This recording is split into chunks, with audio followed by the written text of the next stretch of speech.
So here it is, box office for the week. Started now. I forgot it was a holiday weekend. I think it's because we work so much. Wait, it's a holiday weekend? President's Day weekend. No, it's not. Yes, it is. No, it's not. This is the second time we've recorded this. I talk about it in here. Yes, it is. It's a holiday weekend.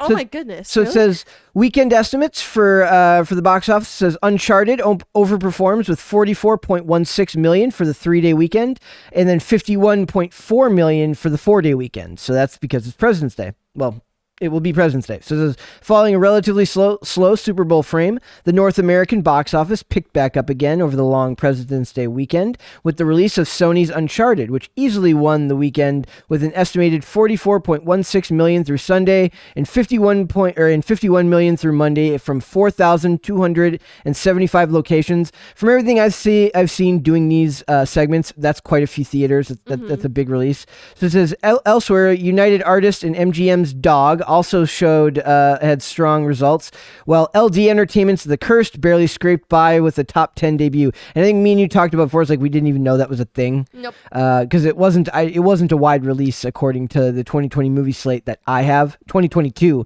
movie slate that I have. It says, starring the MCU's darling Tom Holland and Mark Wahlberg. What is Mark Wahlberg? Was he chopped liver? He's not someone's darling? Nope. I'm sure his wife thinks he's a darling. Well, he's past that age where we call him darling. He can't be a darling anymore? Nope. What is he now? Here you go, champ.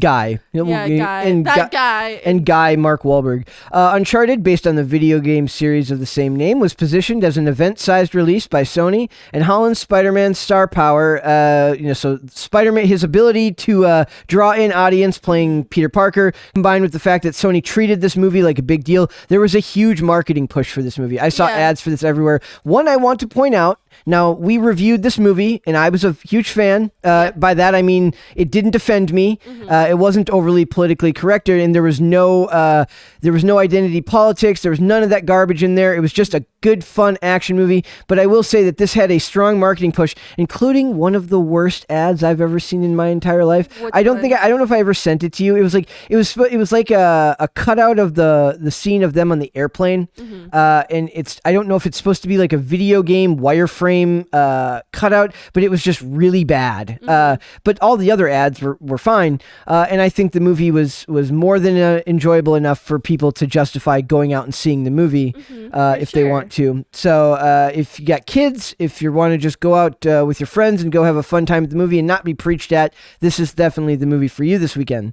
So it says we'll go back down here. Based on its 3-day debut, the film enjoyed the 4th highest opening weekend of any video game adaptation in history, behind only Sonic the Hedgehog, which opened to 58.2 million, Pokemon Detective Pikachu, 54.37 million, and Lara Croft Tomb Raider, 47.74 million. But I bet if you adjusted that for inflation, considering that movie came out in like 2007 or sometime there. I'm just curious, can you look up when the original Tomb Raider with Angelina Jolie came out? I'm assuming they mean that one and they don't mean the Tomb Raider with Alicia Vikander. Uncharted's opening numbers was boosted by IMAX screens, where it grossed 4 million and 5 million respectively over the 3- and 4-day weekend. This result is yet another extraordinary testament to the appetite for the theatrical experience that Sony Pictures bets on. They're doing really good with picking their projects, so I'm excited about what they've got coming forward. Go ahead. Yeah, and the original movie came out June 11, 2001. 2001. Yeah. So I was off by 6 years. Holy crap, that's awesome. And then the other my god, I was really far off. People aren't gonna And then there's another movie, Lara Croft Tomb Raider, the sequel movie. Cradle of Life or whatever. Nobody cared about that one. I didn't even know that was a movie. Nobody. I've noticed, like, if you go on streaming services, like the good streaming services have the original one, and all the crappy ones had like Cradle of Life, because nobody saw Cradle of Life. Everyone's like, this movie's stupid. Though I do remember, even to this day, there was like talk when the sequel came out where they're like, we're going to make her less testicle-ish, where they're like, it's too exploitative. So the SJW stuff, now that I'm not trying to be disrespectful to women, but at that time, that version of the video game character looked like that, not before the redesign. So there was a thought towards political correctness even in that time, in 2001. What year did the sequel come out? 2003. Okay, so it's about on par with when a sequel would come out for a movie that does well. So it says Uncharted had a strong international take as well, 55.4 million from 62 markets, and it should be noted that this movie did open in the international market last weekend. So this isn't even its first weekend in international release.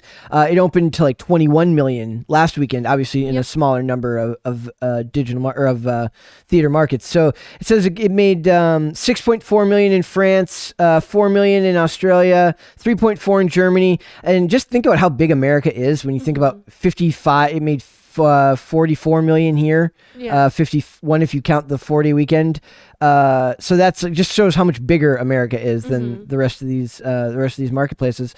And then Dog, which stars Channing Tatum, who also co-directed the movie. I didn't ever hear anything about that until I read this article. Yep. As a U.S. Army Ranger charged with bringing a canine of a recently deceased service member to his funeral.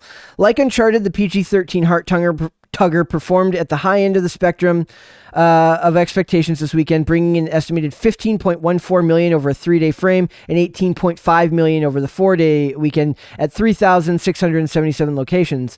Now, this is the most important part of this article. Yeah.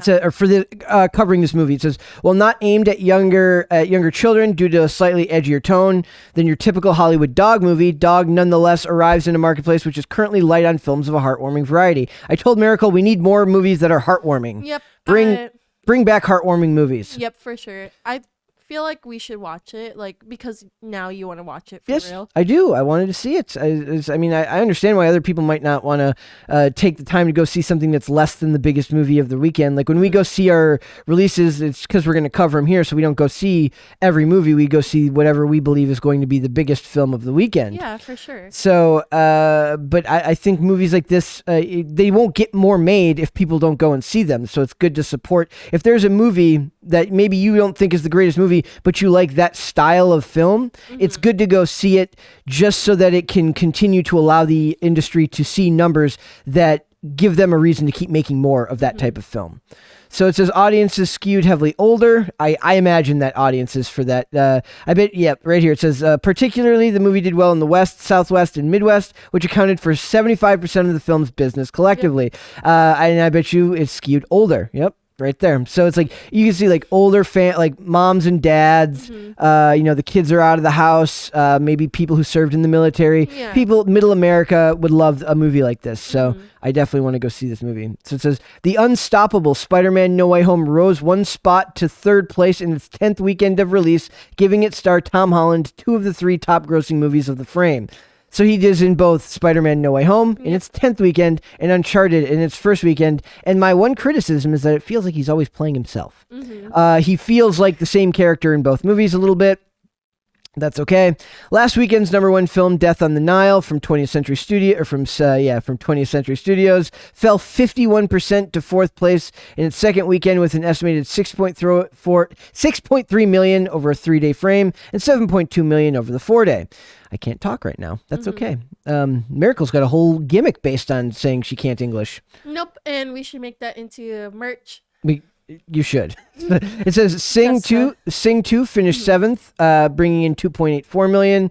And then Marry Me dropped from 3rd to 6th place. So it's not like Marry Me started off all that well to begin with. But I've seen almost no marketing for this movie. I don't know if you have. I only seen it on YouTube, and I know you pay for YouTube Premium, so you won't see those ads. The only place I saw any ads for it was on IMDb when I was looking something up, and obviously whenever we would go to the movies, there would be the posters there for it. Otherwise, I wouldn't have any clue that the movie existed. Yep. So if we go down here, I just want to point out, if you look at Spider-Man, what keeps happening is like a new movie. This happened with Death on the Nile, it happened with Jackass Forever, and it happened with Scream. So Scream comes out, Spider-Man drops below number 1. Yeah. The next week comes out, it's back up to number 1. Yeah. Okay, the next week after that, Jackass Forever comes out.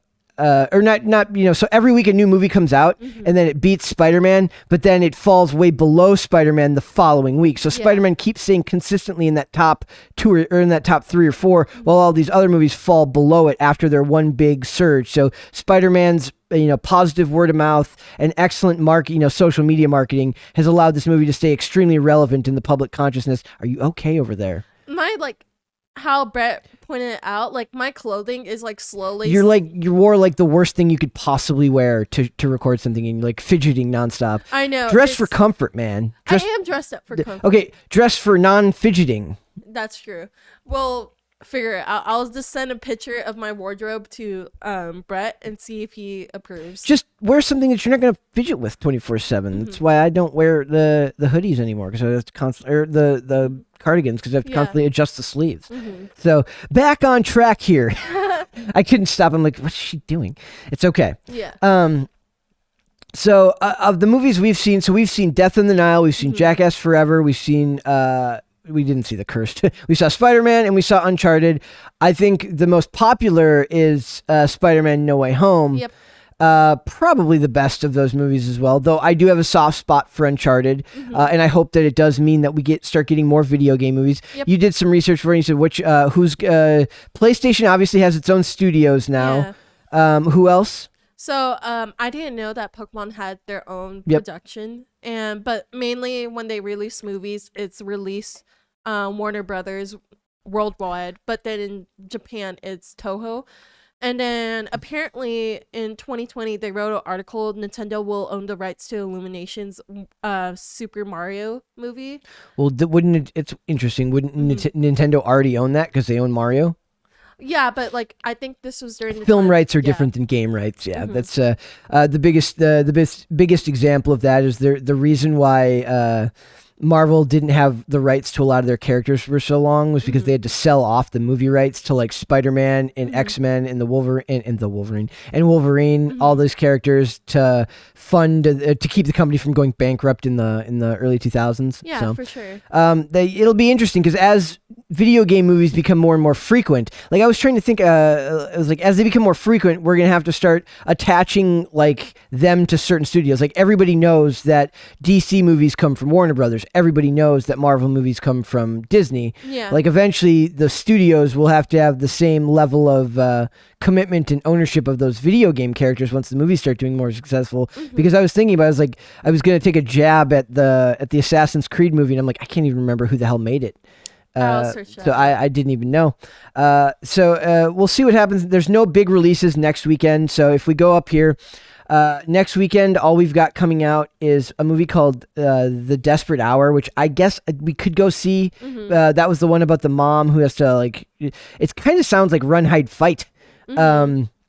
But recently widowed mother Amy Carr, Academy Award winner Naomi Watts, is doing her best to restore normalcy to the lives of her young children. Not Run, Hide, Fight, a different one. So it says to the lives of her young daughter and teenage son in their small town. As she's on a jog in the woods, she finds her town thrown into chaos as a shooting takes place at her son's school. That was Run, Hide, Fight.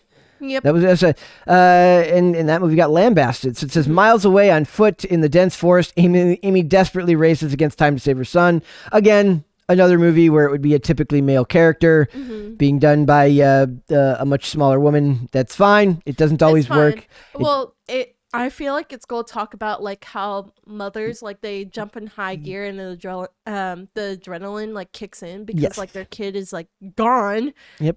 I kind of like that aspect, but like as you said, never underestimate a mama bear when her cubs are in danger. And then to answer your question earlier about Assassin's Creed, the movie that movie was distributed by 20th Century Fox. Okay, so the rights are probably with Disney now because 20th Century is Disney. Yeah. Okay. So that's the only one coming out next week. So we really don't have anything big coming out until the following week on March 4th, where we will go see The Batman and likely give a very lengthy review that will be mostly me talking. Everybody else will be like, yeah, it was fine. And I'll be sitting here ranting and raving about it, whether it was good or bad. And I'm sure, given that it's a Matt Reeves production and I love Matt Reeves' work, it will be very, very good. So maybe we don't go see a new movie this week, but we go see Dog. Or something. Maybe Brian would be cool with going to see that. I bet you Brian might, because he loves German Shepherds. And he loves dogs, yeah. And he used to serve in the military too. Yep. So there's even more reason to go like, come on, man, don't you identify with this? Also, I do want to point out that the director of Uncharted did release it says director hopes to make a sequel, says it's up to the fans. So Ruben Fleischer, I'm going to go back to the sequence here. Ruben Fleischer would be thrilled to make a sequel to Uncharted, but says the audience will decide the future of the potential franchise. If a sequel to Uncharted ends up happening, you can count on director Ruben Fleischer to be on board. Now playing in theaters, the new Uncharted movie is directly based on the popular video game series of the same name. Whether this film ends up starting a new series of the lives of the game, which inspired it, remains to be seen. It really will depend on whether people go out to see it. And given those opening weekend box office numbers, it did pretty well. So my hope is that we end up, like I said, it wasn't the greatest movie ever. It wasn't awful, but I think it was a good time at the movies. And if they can make a second one, I'd be okay with that. I'd be down. Would you go see another one? Well, yeah, I would, because I was the one who was more excited about this movie. Yes. And now Brett is more excited about it. I'm excited about the fact that it's non-offensive and not jam-packed with identity politics and stuff like that. Thanks for watching this clip, guys. If you want to see full episodes or follow us on social media, links are in the description below. Bye. Bye.